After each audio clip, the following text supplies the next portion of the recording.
Hi everyone, and welcome to tonight's live stream. Live stream the Nollag, the December or even Christmas live stream this time. And here I'm with Aisling. Céalta Aisling. Tá me go dtír fad gur magad chun sa haon. Ganwa gur magad ganwa. So we've got loads of questions to cover tonight. Gur míle maithagí ar fad a sí de choristeach hugan. So thanks everyone for sending in your questions, and we look forward to answering them. So let's get into the first one then. So this is from Patrick in Baltimore, and he says, "Hi Siobhán and Aisling, how do I propose marriage in Irish? I want to say, will you marry me in Irish? I'm hoping to pop the question over Christmas." So, Gaeilge, Patrick, congratulations. And Aisling, what would you suggest there, how to pop the question in Irish? Yeah, Gaeilge, congratulations. Agus go leat, good luck with it. I was looking around and I don't think there's any kind of other way to say it except very simply an bósigh tú mé. So an bósigh tú mé, which literally just means will you marry me? So that's up there in the screen for you. An bósigh tú mé. So hopefully she says yes, can I read that?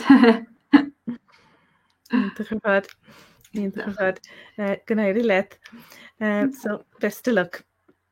All right. Okay. Yeah. So would you like to go to the next question? Yeah. Perfect. Sounds good. So I think this is actually Fraser. I think he submits questions quite frequently. So he has obviously joined into previous Q&As, and he said, not a question as such. I just wanted to thank you for teaching me the word plubaire. My wife, who is from Carlow originally and helping me learn, had never heard it before either. And we instantly christened our cat with this new nickname. It's also been shortened to Plubby Boy. That made me smile hugely when I saw that. Thank you very much, Fraser. And I'm glad that plubaire is spreading overseas to Scotland. Oh, it's a really lovely name, all right, plubaire. It's a great name for a cat. As it doesn't just mean, yeah, it's brilliant. It even has more meanings than like a chubby child. It can mean like a blabber kind of, or something that makes I suppose like bee noises or cat noises in this case. So it's very, very suitable. So it's always a chubby little noisy thing. I suppose small children are, and also cats. So. Exactly. Great name, plubaire, lovely name. Plubby Boy is very nice too. That's lovely. On what? And so Egon from Australia, and also a member of Bitesize Irish, he asks, you say duit when saying hello to you. However, when you say Slán to say goodbye to you, why not Slán apart from it sounding silly? The same form is found in a book I was reading recently for Oíche. And Egon also says gur maithagad. So gur maithagad haon Egon. Thanks very much for the question. So Aisling, how do you think you'd reply to that? Yeah, I don't know if there's a particular reason why it's not Slán that, because you would say that, you know, they're kind of greetings and things like that, like déagóir, I suppose, déagóir, those kind of things. So in one of the Bitesize lessons, we talk about the different ways of saying goodbye. So there's Slán agat, you say to the person who's leaving if you're staying somewhere, and then, you know, Slán leat if you're the one leaving. So it's just kind of the way it is, really. I don't know if there's any other explanation. Would you have any other things to add there, Siobhán? I'd say it's just the way it is, and I suppose that's the way with a lot of things in languages. There is just things you say. Why do you speak to someone but not, well, people used to say speaking with someone, but it's kind of pretentious or archaic to say that today. So there's lots of things like that. Why use one preposition rather than the other? Preposition, of course, is one of those words like with in English or at. So le or egg in Irish. So that's the thing. It's a lot of things. It even changes within the same language, as I was saying, like speaking with and speaking to. So it's the same in Irish. It's really just the custom, I suppose. That's a lot of it. The custom, and sometimes it makes there's logic to it, like Slán agat and Slán leat. Slán agat, it's a bit like have safety and health. And Slán let it go with you. You wanted to go with them, because let means with you. So there's logic to that, to those specific prepositions. So Slán ditch held to you. It's just, I suppose, just not customary, because we say Slán agat and Slán leat, or just Slán if we don't say the agat or the leat. So I suppose it's just a custom, really. And then when it comes to ihawahagi, well, the agi or agaibh, that means have in this instant. It literally means at you, in the plural sense of you, as in at ye or use. But that's in the sense of having. In this case, so ihawahagi, like have a good night, because you can just say ihawah as well, to mean good night. So it's more like have a good night instead of just good night. So that's the case there. So again, there is logic to that one, because of course we say when we're saying that someone has something in Irish, we say literally that the thing is at that person. We use the preposition ig, g. So that's why agi or agaibh would be used in this particular instance. So there's logic to it, as there often is. Sometimes things seem illogical in Irish, but there actually is quite a lot of logic when you dig deeper often. Mm-hmm. Yeah, definitely. So hopefully that kind of clarifies things for you, Egon, a little bit. He's up early watching us in Australia, I believe, about 5 o'clock over there in the morning. So fair play. Then the next question is from Gabrielle, and she's in Virginia. And she said, what are some Irish sayings that are common around Christmas time? So Siobhán, would you want to start with this one? All right. So there are quite a few. So let's start off with, I suppose, the basics in a sense. The one you'll probably most likely hear, and that's Nollaig Shona, or Nollaig Shona Oíche or daoibh, or also ditch, daoibh, as they're written, but you might hear it also pronounced Oíche or daoibh. So Nollaig Shona is simply Happy Christmas, Merry Christmas. Shona means happy. Ditch is to you, and daoibh is to ye, let's say. So that's the thing there. Of course, daoibh can also be pronounced yeeve. But that's the thing. And so you can say like a happy Christmas to you, or just happy Christmas, similar to English, how you can do that. So that's the most common. You'll mostly see that one on Christmas cards. That's the one you'll most commonly hear. But there are other variations. Another one would be Nollag Shona, or Nollag Shona. Now you'll also come across this with agi or agaibh or agat, like what we had there just a little while ago with ihawahagi, like have a good night. So sometimes you'll hear people say have literally a good big Christmas. So it makes sense to say either Nollag Shona or Nollag Shona or Oíche. So happy Christmas, but in the sense of a good big Christmas to you, because mhór means big, ma means good, and they're united. They have the shevu, so the H after the M in both the words, mhór and wa, or mhór and va, you could also say, because Nollag is a feminine word. So that's the reasoning behind that. So there's another, there are a few other options. So another one is Nollag faoi haon agus faoi mhaise. So this is Happy Christmas, literally a prosperous Christmas to you, because faoi haon and faoi mhaise, they both mean prosperous. So it's just, I suppose, to double it up. So you're just kind of saying prosperous Christmas. So that's another nice one. You can also use that for the new year. It's very common for when wishing someone a happy new year. Aisling faoi haon is faoi mhaise Oíche or daoibh, as I've written here to multiple people. So Aisling is the new year, so a prosperous new year. So do you have any more in mind there, Aisling?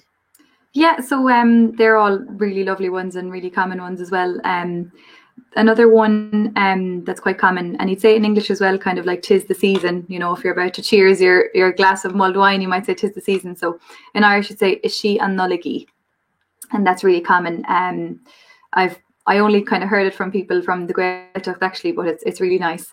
And another one then is simply Beannachtaí na Nollag, which is just kind of season's greetings, season's blessings, and that's an example of the Tishil Gineduch, if people are familiar with that. So that's Beannachtaí Nollag. And then there's a lovely kind of phrase that's used in a lot of contexts around Christmas as well, but maybe if you're, at a wedding or something, or you're celebrating something, you might say, Go meramid bio ar an am seo harisht, which kind of means may we live to see this time again next year. May we kind of be around this time next year. And then I've heard an answer to that is Gomara anoige gadio in our agree, which means may youth forever be in our hearts. It's not as common, but it's a nice answer. So they'll all be on the blog post anyway, but they're kind of the most common ones anyway for Christmas. So they're very nice. Okay, so we can move on to the next one. And this is from Paddy, and he's in Butte in Montana. And he's looking for a short prayer of thanks in Irish at Christmas time at dinner. So would you have any there, Siobhán? So I'm afraid I don't know of any griefs before meals or the like that's particular to Christmas in Irish. Now there are prayers that are particular to Christmas, but not for the meal itself. And I led one in the blog post, and the wording I'll just read it aloud so you can read it now, and you'll have the words in the blog post. So this is one you can say every day of Christmas, so the 12 days of Christmas, and it reads: Is benithe an nóméid a rugu mac na Oíche, I meán ihe I mheitheal, I lár an ghibhrí garbh.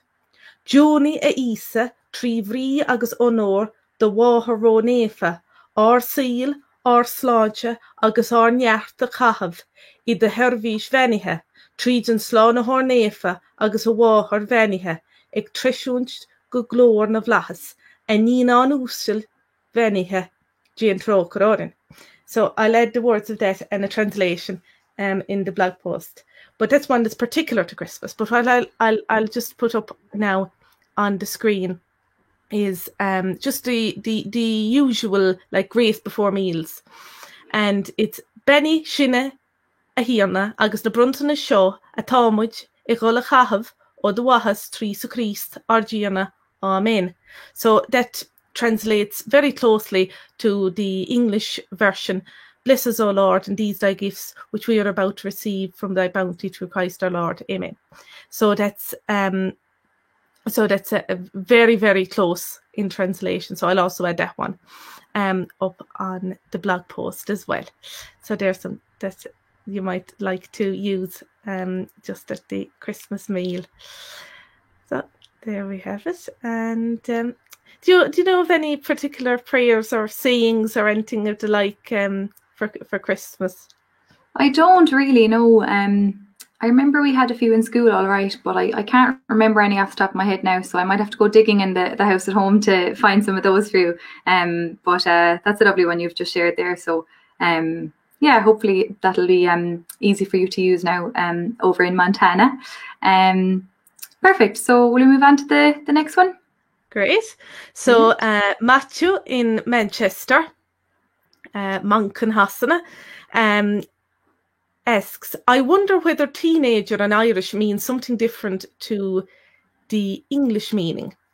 I noticed when trying to learn basic numbers that déag means teen and starts from the number 11 up to including 19. However, in English, teen is generally accepted as only applying to numbers 13 to 19. Does this mean that an 11 or 12-year-old would be referred to in Irish as a teenager, or as opposed to just those aged between 13 and 19 in English? Sorry, it's only a minor point, no pun intended, but I'm interested in quirks of language. Gurimíle mahagat. So Gurimíle mahagat haon watchu. Thanks very much for that question. Very good question. Very good question. Do you have any thoughts on that, Aisling? Yeah, I think about referring to kind of someone as a teenager, I do think that someone probably 13 upwards is usually seen as a teenager, even if in the language teen is there, 11 or 12, I suppose, in Ireland is still in primary school, so they might not be seen as a teenager for that reason. So I don't know if déag being in the word actually refers to someone being seen as a teenager, but it's just kind of parts of the language, I suppose. If you look at other languages like French and Spanish, they don't add the 10 in the word, 14 until 16 upwards. You know, there's kind of one word for 11 to 15. So it's just kind of parts of the language. And those, you know, kids in Spain or France would still be seen as teenagers, I suppose. So I don't know if there's anything deeper there that you might have hoped there might be, Matthew. I think it's just a part of the language. Yeah. So what about you, Siobhán? Would you have anything else to add there? Well, I agree. I've never noticed there being a difference between what's thought of as a teenager. And what I think of is, from what I've sensed anyway, that a teenager kind of has a loose meaning. It's not, I suppose it does, obviously it does mean between 13 and 19, but it is, I suppose, when people think of a teenager, they're not exactly thinking of their exact age. I think people are just thinking of that period of adolescence. But so I think, I suppose, if someone is 11 and they appear 13 or something, someone might think of them as a teenager. So no matter the language. But I think that's a very good point there you have, Aisling, about like in other languages where they aren't really classed as a teen word, but still they'd be thought of as teenagers. So that's the thing. So there, I suppose it's like the concept, perhaps the more traditional concept of a youth, and what age group was that and stuff like that. So it's and then you've got adolescent and stuff. So the maybe more traditional words. So that's the thing. It's not, I suppose, something that's really I suppose defined by the number itself. But it's a good question. And I suppose it's a bit difficult to answer. Definitely, I suppose, definitively, I should say. But it's a very interesting question. Not one I think I've ever thought of before. Yeah. No, it's very interesting. And sometimes there are these kind of meanings hidden within something. But like, for example, now I'm thinking off the top of my head, in Munster, in certain parts of Munster, for grandparents, it's Tishti Criana. Maher Criana would be my grandfather, but Criana means wise. So there's kind of like that second layer of meaning there, as opposed to just being a grandfather. It's kind of like someone who's wise as well, someone who's also your father, but a little bit older and wiser than you. So that's nice. Okay, so hopefully that answers your question. We will move on to the next one. So this one's from Peter, and he's also a Pobal member. He's over in Hampshire in England. So hello, Peadar. He says, Antang Bheo was previously mentioned for containing phrases from the different areas, but is there a book covering sayings from Munster? Yeah, there's absolutely loads. So there actually is a Antang Bheo version for Kirkaguine, and it's called Antang Bheo Kirkaguine. I think the rest of them are called Antang Bheo Connemara and Cuige Olle. So this one is particularly for West Kerry, for Kirkaguine, and that's by Diarmaid O'Shea. And that is fairly true, I would say. Still, some of them are a little bit outdated, but a lot of the stuff in Antang Bheo is actually still quite relevant and common. If you're looking for stuff then from the Waterford Gaeltacht, from An Ryan or Shanna Fubble, there's Shanna Chaint na Naisha, which is old speech of Waterford, I suppose. That's a little bit more kind of academic. There's a lot on kind of phonetics and phonology and things like that, and it's a little bit hard to read, but at the back there's two versions of it, and at the back of it there's a whole glossary of words that are used in Waterford, so that's really nice, and that's by M. Sheehan. And then if you're looking for more in Waterford, there's Scéalta Mhicíl, which is a lovely collection of short stories. And he was a storyteller in Ring, and what they did was they got someone to say the stories out loud, and they're all in a CD, and at the back of it then there's some words that are very specific to Ring, and it's a lovely, lovely book. It's really, really nice. I'm not too sure about Cork, if there's any kind of collection for the Mús-Grí Gaeltachtaí, but the best way to just, I suppose, expose yourself to any kind of dialect is to read things from that dialect, because a lot of things are written in the dialectical kind of speech. And there's a very famous novel from Mús-Grí called Shéan. And I think that has quite a lot of Mús-Grí kind of dialectical vocabulary and things like that. So that could be something. Also, I'm not sure if you're on Instagram or if anyone here is on Instagram, but there's a kind of extension of TG4 called Bloc TG4. And they've been doing a series at the moment with different kind of kindness roide, so kind of slang or street talk from different Gaeltachtaí, and it's really, really good and really funny. And a friend of mine actually just did one for Kirkaguine, and it was really good. And then there's another one from An Ryan coming as well, I think. So they're very, very good, and they'd be obviously very up to date and relevant because they're, you know, said by young people now as they would be spoken in the Beannachtaí. So yeah, they're all the resources, and they'll all be on the blog post as well, Peadar, if you didn't catch all of those. So hopefully there's something there for you. Ínta fad. And when it comes to Shéan by Peadar ó Laire, it's there's a lot of great, like, it's a very famous story. I've seen it described as like one of the classics, the Irish classics, and even I've seen it compared to Faust, and it is Faustian, I suppose, in its story. But there's a lovely retelling, just in a short enough video, but it's in Irish, and you've got different people telling the story to the camera. They're not even reading it; they're telling it. They're telling it loud, and it's very nicely done. And it has English subtitles, and I linked the link to that in the blog post as well. So it's very nice. So some people it's often done as like there's some stage adaptations as well. So it's very famous. It's one of our classics. So to be about I suppose 100 years old or so. So it's a very famous one. So it's definitely one to have a look at, no matter the dialect you're interested in. Yeah, definitely. Yeah, and Peadar ó Laire, of course, would be I suppose he'd be a writer now who'd have a lot of works, wouldn't he? A lot of different ones. Didn't he have Scéalta Mhicíl? I think that would be a more biographical work, and also, so if you just Google his name, you'll come across Wikipedia and probably a list of the books he's written. So he's a very famous writer, and he wrote a lot of different things. So yeah. Very good. So an chéad cistile. So we've got Sean Anton over Ian, and he's in Denmark. And so he says here that, so let's see now. He says here, I have recently retired. I am originally from the parish of Agunalo, and apologies if I mispronounce it. I know it's a parish in Clare. So it is a parish on the shores of Loch Derg between Killaloo and Scariff in East Clare. I've been living in Denmark for 40 years, and I am a fluent Danish speaker. Like many others, I was not happy with Irish in both primary and secondary school. I found learning Danish surprisingly easy, and have also a reasonable fluency in German. I have a very strong desire to get stuck into the Irish language, as I feel it is a definite way to understand the soul of a country. My question to you is, given your experience, how should I tackle such a task? And he also says that he enjoys the task at least so far, and that he spends 1 hour per day learning Irish using Duolingo, and has purchased Bitesize Irish Gaelic audio lessons, which he finds very good.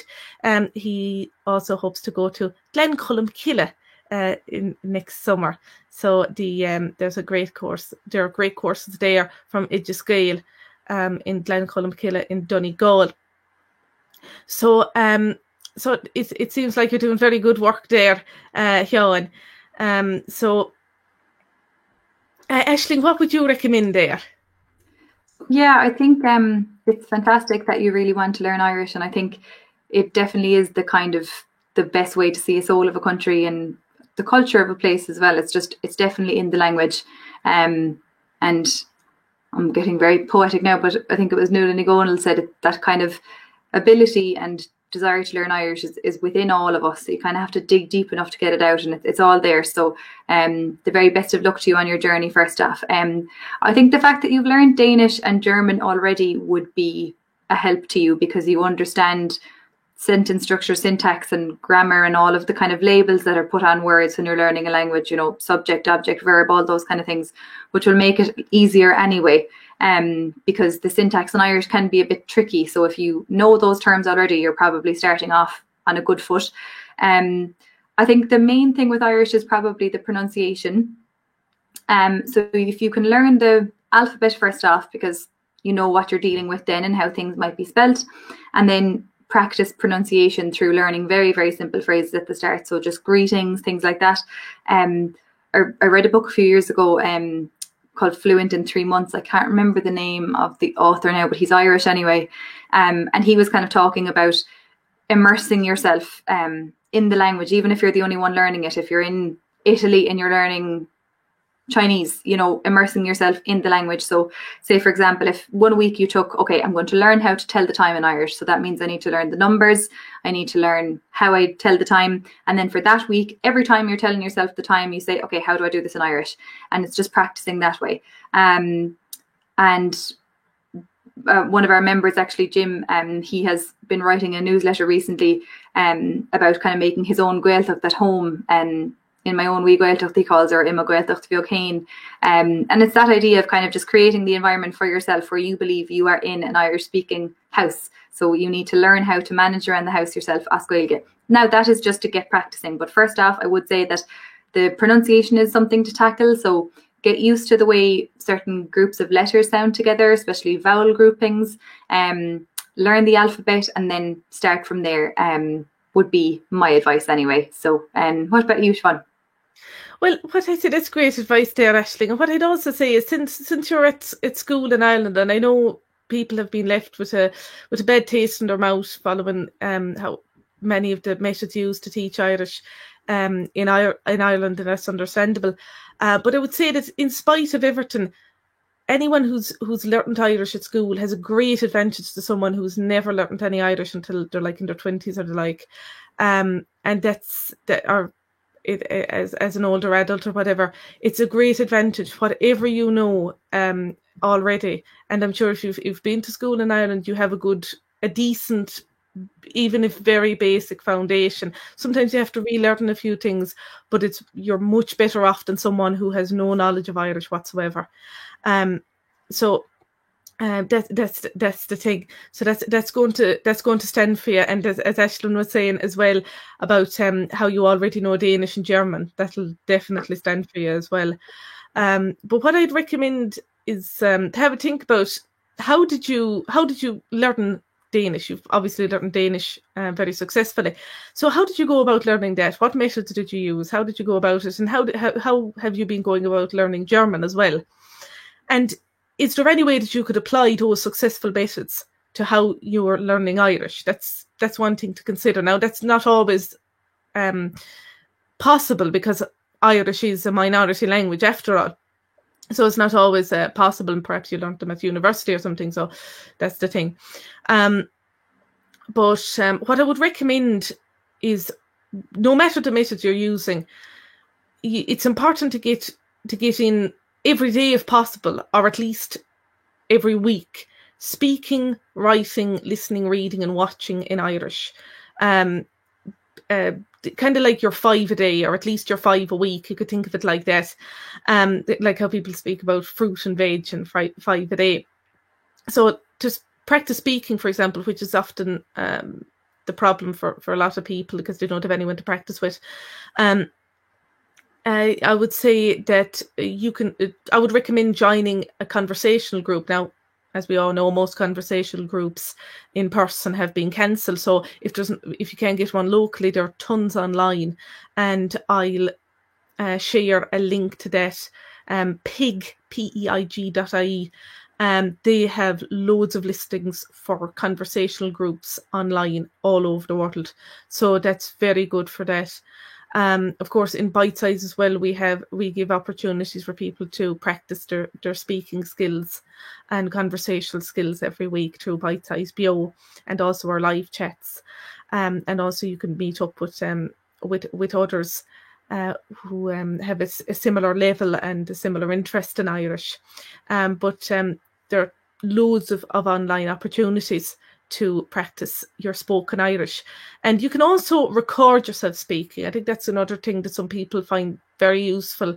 Record yourself speaking. You can, what helps a lot is to write out a script. So imagine you're in a pub, let's say, and you met someone in a pub in a Gaeilge. What would you be speaking about? Imagine that. Imagine what the other person would say to you. If you don't know how to say it in Irish, you can find out, but at least get the skeleton of it there and work on it. And when you have that, let's say, perfected, you'll be much more confident then. You can read it aloud and practice it, and then when you're caught in the hop, when you actually have to speak on your feet, you'll already know. You'll be well aware of what you should be saying, how to say things, and you'll be able to improvise easier as well. And it's really, of course, helpful if you can get someone to look over your script, for example, or your different scripts for different occasions and different topics you're interested in, and stuff. And that way you're getting in some writing practice as well. And you can read these scripts aloud, and what you can do is, if you can get someone to look over them, you'll be way more confident then. Because if you're confident of what you're saying, you'll be confident when you're speaking. So it's if you could do that at all, that would be a very good idea. But yeah, just try and get those in: speaking, writing, watching, reading, listening, and reading. There's loads of stuff online, articles, stories. For listening, there's the various radio stations, audiobooks. Of course, for watching, we've got TG4, other videos online on YouTube, and of course, there's loads of things you can write about. As I was saying, the scripts, a simple biographical piece about yourself, which is often useful as well, because often when you're speaking, you're going to speak about yourself. So it's good to have those sentences already formed. You can also write little essays or about things you're interested in, or little stories, like creative writing, and all of that will help. It'll help you practice and practice your Irish. So no matter the method you use, if it be Duolingo or Bitesize, Coursey, or whatever you use, to get to that level, you should always try and add these elements as well, because they'll always help. Because using the language, of course, is how you're going to improve and keep her alive. And as they say, cheer gan changa, cheer gan anam. So it really you'd have to use it to keep it. So that's the thing. So they're always good ones. So we'll add more of some of those tips up on the blog post that's linked in the description box below as well. So yeah, and I hope that helps you there, Haon. All right, so I think that's all the questions that were submitted. So let's see, have you spotted any interesting comments there? So we've got loads of comments, and got a míle maith agaibh ar fad. So thank you all for all the comments and being there. So let's see. There's so there's an interesting suggestion from Fraser. Again, got a maith agaibh Fraser. So coola cahar, or coola ar skull, as we have there, coola ar skull on the TG4 player. So it's for kids, but you can find it very useful. So let's see. So there's one interesting one here. It's Brálam Gaeilge is the name of the channel. It's the fifth from the top. It says the or sound, why is it pronounced like English but also tapped? I heard it was influenced by the English. So I think what you might be referring to there is maybe the or caol and the or leathan, maybe. So there's two kind of, every consonant in Irish has a slender form and a broad form based on the vowel that comes before it or after it. So if an I or an E comes before an or in Irish, it will be slender, and it's kind of like a sh sound, kind of like that. So for example, let me think, the verb to say, aber, should be abert, kind of like that, abert, because the I is before the or at the end. So that's what they call an or caol, and it's not so common in some dialects, but it's very common in some in others. So that's what that is. I'm not sure if that's what you're referring to, but that's the or caol in Irish anyway. That's it. I don't know about the influence of English. Well, I suppose that's the thing. Of course, English and Irish, they are Indo-European languages, and a lot like it'll basically share the same, in a basic sense, the same alphabet, because, well, it all goes back to Latin. And if you see a lot of the words that are similar in Irish and English, they actually might have come from English at all. A lot of times when you look at their etymology, they came through Latin, or even from, sometimes they come from Greek, through Latin, through Old French or something, from the Norman times. So you might think, oh, it's very, like caol, for example, C-A-R-R, caol, and people often think that's a new invention, whereas it's possibly even older than the English word care. It's there for a long, long time, and it would have come, to my knowledge, originally from Latin. So there are lots of similarities with Latin, and you'll see that as well. So I'm not too sure about the thing about the English influence, possibly just a coincidence, but that's it. There's the slender are like fair and fear, so it's a bit different. It's a bit different. Sometimes I think when people are speaking, you might think that they roll it a little. I suppose it depends on the speaker, depends on the dialect. It might sound a little bit rolled, or a little bit different. It's hard to describe the sound, but it's different. It's different from the ordinary R. So that's it. And again, it depends on dialect how much you'd emphasize that. Okay, so let's see. Anything else there? Just looking there, and someone has mentioned the author of that book. Two people have actually. Benny Lewis is the name. I'm sure anyone reading the comments will see anyway, but that's the name of the author who wrote Fluent in 3 Months. So just mar ólas, and we've loads of other people saying Happy Christmas. So Nollaig Shona daoibh fad. Agus so is there any books focusing on the Cathro Irish? Not that I have heard of, but there is on Changavio Connemara. So I think that's the title, all right. So that could help. So from the same series as the Corchina one we mentioned earlier. So that could possibly have more on it. So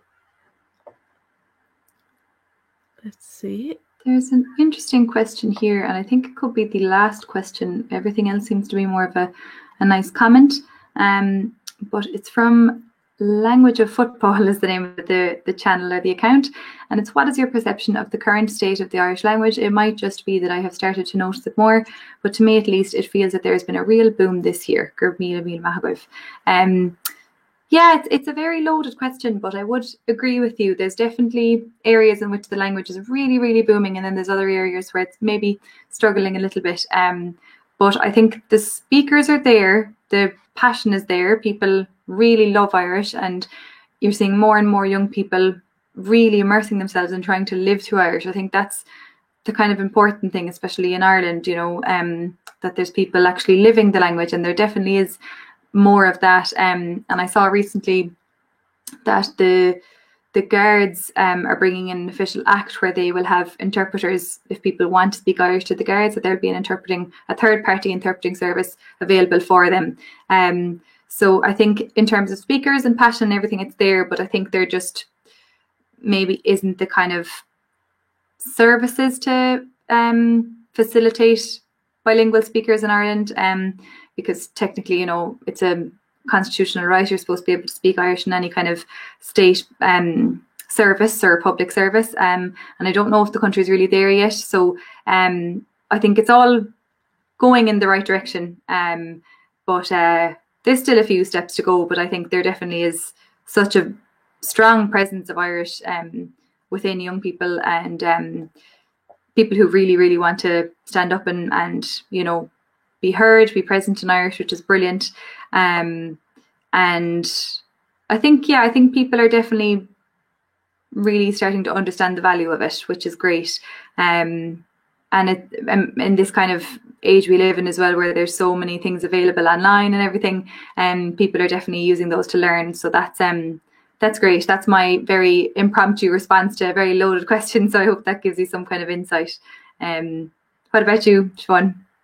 Oh, I'd say, yeah, there's just so many people. I think more and more people have been showing interest in Irish, both in Ireland and abroad. And lots of people in Ireland, lots of Irish people in Ireland, they're definitely, I think, understanding the value of Irish. Maybe it's because they have more time to think. I'm not this year. I'm not too sure what it is. The sense of mortality, I'm not even sure. why exactly, but more and more people do seem to be to want to actually speak Irish.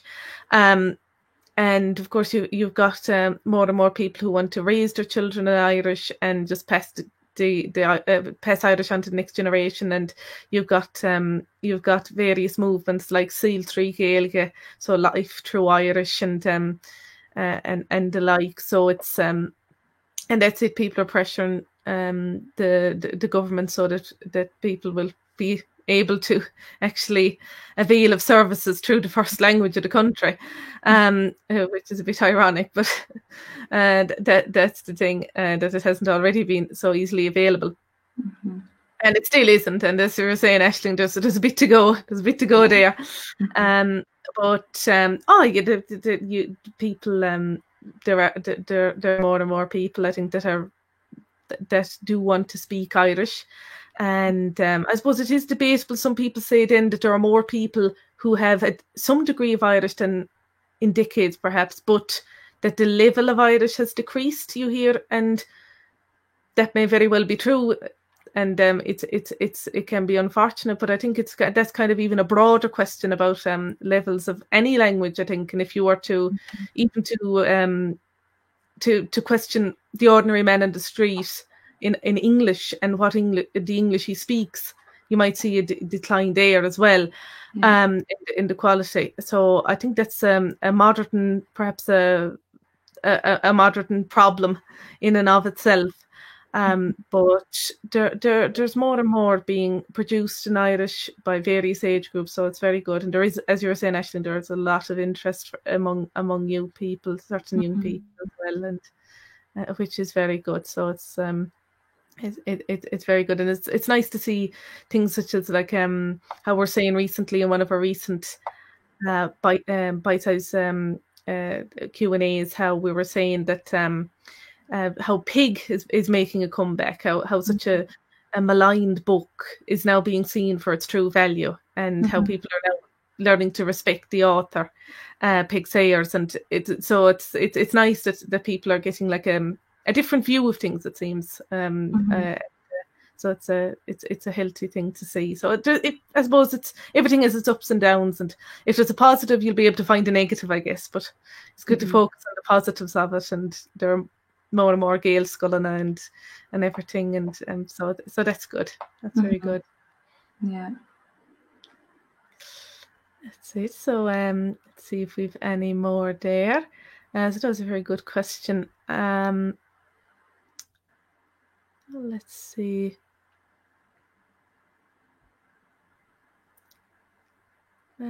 So, and there's a question there about Gael Scullina and the wrong pronunciation of words. Would you have any thoughts on that there, Aisling? It was another loaded question.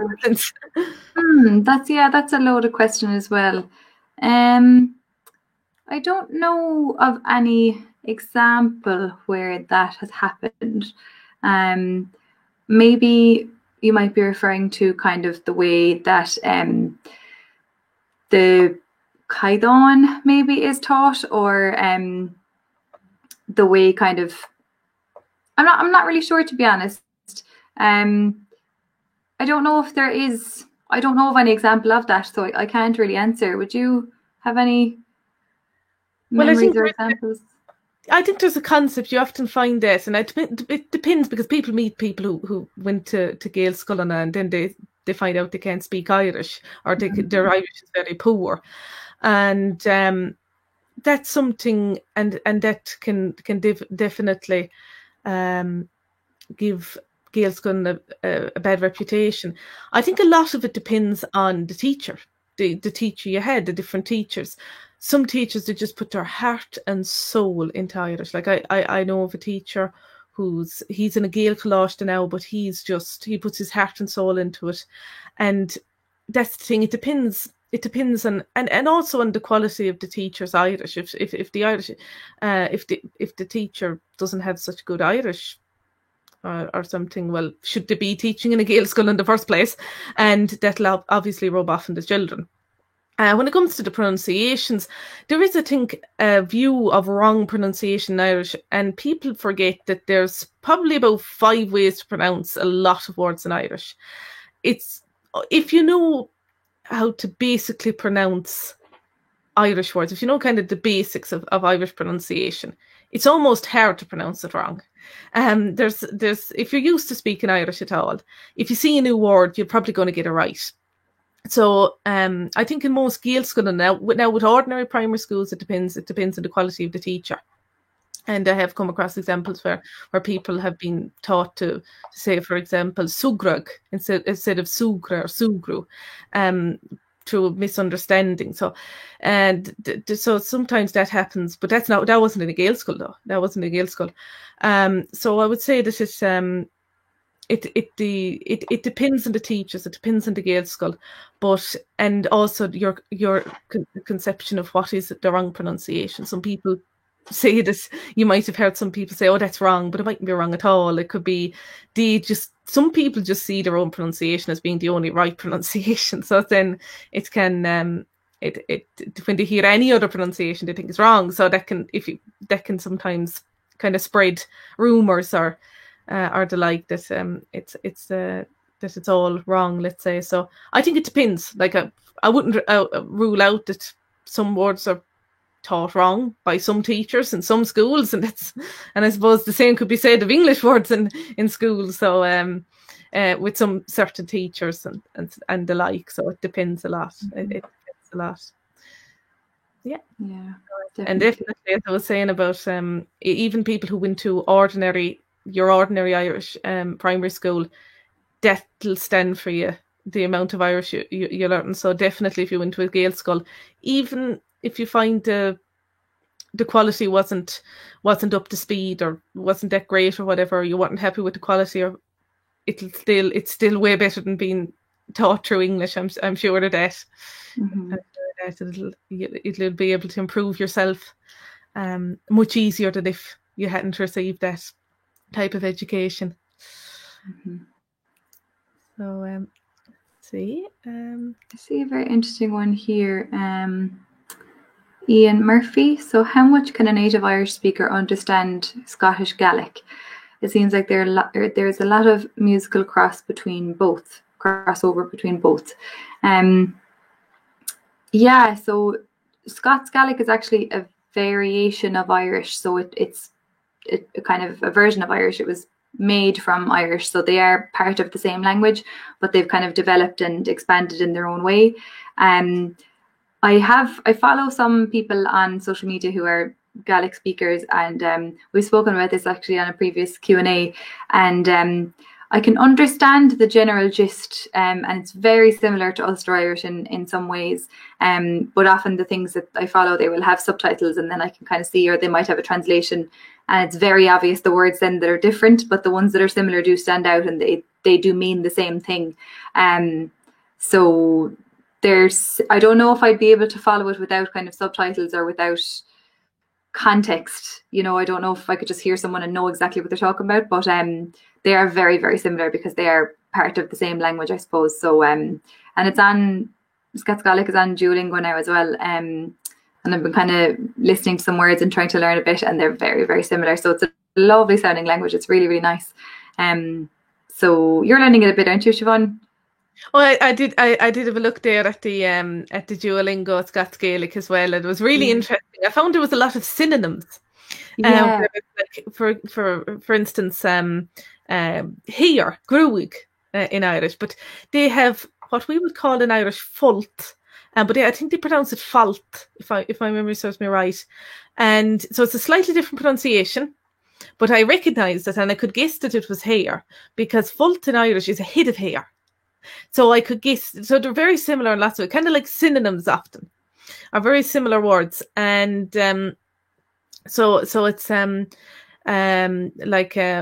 buchel and is boy in Irish, and I think it's ballach is boy in Scots Gaelic. So there are similarities there. They're easy to remember. It's like a very, very strong dialect in a sense, because that's what it is. But it's morphed into a language. So it's it's very interesting. The pronunciations can be a bit tricky at times, like the way they pronounce certain consonants, I think can throw you off a bit. So if I'm listening to someone, it's just naturally speaking Scots Gaelic, unless it's very simple conversation, I'm lost. But it's way easier to read it, I find. I saw a poem in Scots Gaelic and I got most of it. Like I could get the gist of it, definitely. So that's the thing. So I've heard that if you're fluent in Irish and you do like a crash course in Scots Gaelic for a week, you'll be proficient enough in it by the end of the week. So I'd say that's it. If you already know Irish and you just sit down and you just study hard for a week, and you listen to lots and lots of Scots Gaelic, you'd probably be able to manage to understand the radio or something after that, I'd imagine. So it's very similar. So it's nice that we have so many ties there to Scotland. So, and of course, even the name Alba is Scotland. I mightn't be pronouncing it in the exact Scottish manner now, but whereas Alban is Scotland and Irish, so the name is even very similar. Let's see. Is there any other interesting? I can see 2 questions from Kieran Keenan, and that might be, it could be a good one to answer. So first of all, he says, an fáil go rang na breise im lá clia chun scileanna córa jausú go háirithe, love to go, and they would help, but they can be expensive for students. I don't know if going to classes necessarily is the only answer. There's so many free ways to, if it's expensive if you're a student, that's totally understandable, but there are so many free ways that you can practice your córa. As Siobhán mentioned there, peig.ie, they actually send out a daily newsletter, and there's always wrong on a córa or circle córa, even just conversation groups for free on every week in different parts of the country. So definitely have a look at that. The site is available in English and Irish if you're not sure.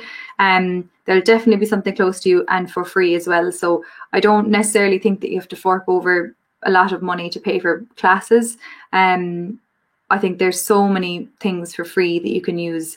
And I keep mentioning Instagram now tonight, but there's so many things on social media as well for free, where they just go through simple vocabulary. They, even the stuff we put on Bitesize, we put up walkthrough lessons every week on Facebook and on our blog, and there's so many free things. So I don't know. I mean, if you want to practice conversation with someone, it's better to do it live, obviously. But I don't think you need to go paying loads of money to go get extra classes. I think there's so many free resources available to you online. And he also asked later on, what's your opinion on ping in Irish, or how the language is evolving phonetically in general? And it kind of ties into what we were saying about Gaeilge a bit as well. I think the language is definitely evolving, and I think with Scots Gaelic, it did evolve to the extent where the Tishel Gineadach was taken out of the language. It's not really used that much anymore. And people reckon that might happen in Irish with an chubby. So for example, like is malum or is dinadasi, whatever. People reckon that an chubby might be taken out of Irish, or might kind of, evolve out of the language. And I don't necessarily think that's a terrible thing. People talk about it like it's the worst thing ever. Obviously, I love those parts of Irish and I like that richness of the language, but it kind of happens with every language, like the subjunctive in English used to be a big thing, and it's not really used anymore at all. So it happens, and I don't know if it's kind of the end of the world. I think the wealth of Irish is obviously amazing. It's one of the best parts of the language, that there's so much variety and richness to the language. And that can still be there, but certain structures might change, certain things might change, But again, with a minority language, I think there's always these big conversations around it. No one ever stopped in English and said, wait, we're not using the subjunctive anymore. I don't like this. I'm not happy, But in Irish, people seem to go mad altogether and protect it, which is fair because it's a minority language. So personally, I don't really see too much of an issue with it. But I do think that it's nice to keep the wealth and richness of the language going. What about you, Siobhán? That was a big rant now.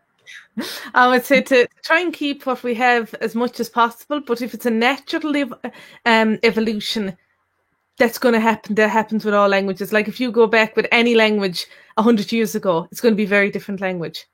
If you even read a book in English from 100 years ago, it's going to be quite different from what you'll read today. And so many languages are like that. Go back farther and there's even more of an evolution. So languages evolve. What I'd be quite against now is like some sort of government initiative to, let's say, remove uncouple or remove the genitive, this sort of thing. That's what I'm totally against. I wouldn't be for that at all. If it just naturally evolves over time, and there's not some committee that just says, right, we're going to stop people using this now, or we're just going to stop using that. No, like that's not good. But it's just if it naturally evolves, so be it. That's life. As long as the language is being spoken, that's the main thing. If it's being spoken and over time things, because with one thing going, something else has come along. So that's natural. That's what happens. But I would say there should be a strong effort as well to keep as much richness as possible in your vocabulary, to use various different words and stuff like that. And the same can be said of any language. And I think that's something that can be said as well, that the richness, I think a lot of speakers in many different languages, even in the majority languages, or major languages, I should say, you'll hear a lot voice concerns about how languages are perhaps being dumbed down, or they're not as rich as they used to be. And that let's say the students today can't understand the classic novel that they studied as a small child themselves in school 50 years ago or something. So, and that's a very valid concern, and I think it should be a concern. And people, and I suppose what's the reason for that? In any language, a lack of reading, very, very possibly. So that's something, and I think the best place to start, if you speak Irish, the best place to start is with yourself. And if you find, just read more Irish, read older books if you want your vocabulary to be even richer, and read and read and read. That's a very good thing, because that's where the richness really is in any language. If you look at English, for example, the richest language is in the written word, compared to most spoken language. Is just, I wouldn't go into the shop now for biscuits. It's not. You won't really get quite often. You won't get such rich language, such rich speak in the spoken word. So that's the thing. That's the thing. So when it comes to the word pean, or pingin as you might pronounce it, well, that's of course penny in Irish. And the thing is about that particular word, we don't use it anymore unless you're from the 6 counties, from the north, from Northern Ireland, Tuaisceart, where they have the pound. But since we changed to euros 20 odd years ago, we don't use it anymore, except in sayings like Níl Pín Rúagam. I don't have literally a red penny, or a red cent, as you might say. So it's that's the thing. So it's really only used in sayings for most people, unless you're from the north. Mm-hmm. And then you'd use it when you're counting pennies, or pence. But that's it. That's all. I don't know of any evolution or any change when it comes to that particular word. I've heard of nothing. It's just, I'd say, a linguistic, not a linguistic, but a dialectal difference, I would imagine, when it comes to the pronunciation of that word. Very good. So I guess it's the hour now, and it's brilliant to see so many comments and so many people engage, and I wish we could answer them all, but we're here all night. That's the thing. So it will be here all night. So it was lovely talking to you all. We should go hintach agus caol and the country for fad. Agus just want to mention that all these points will be on the blog post that's linked in the description. So I'll update that very shortly. Gur míle maith agaibh ar fad agus slán go fóilín. Gur míle maith agaibh, Nollag Shona, slán go fóil. Slán.